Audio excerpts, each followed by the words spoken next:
যে একজন মানুষ শুধু আমাদের ফ্যাক্টরির লুক আসবে না, যখন ফ্যাক্টরিটা আমাদের কমপ্লিট হয়ে শেষ হবে, যখন কমপ্লিট হয়ে যাবে ওখানে মানুষ ঘুরতে যাবে, দেখতে যাবে, আরে বাপ এত সুন্দর একটা ফ্যাক্টরি।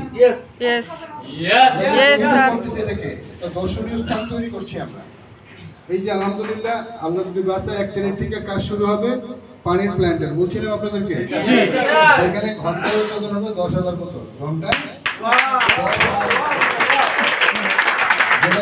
কোম্পানির খরচ হবে শুধু যারা প্ল্যান্টটা বসাবে ওদেরকে দিতে হবে 18 CR, 18 কোটি টাকা। তারপরে বিল্ডিং আমাদের, বোরিংটা আমাদের 7,000 থেকে 9,000 ফিট বোরিং হবে, বোঝা গেছে? ওটার পিছনে কত টাকা লাগবে? হ্যাঁ, আপনার বিল্ডিং চাইছে টোটাল 20,000 স্কোয়ার ফিট। কত? এটা সবটা মিলে 2200, ওই পার এই পার টোটালটা মিলে, বুঝছেন নাকি আপনারা? একদম 3D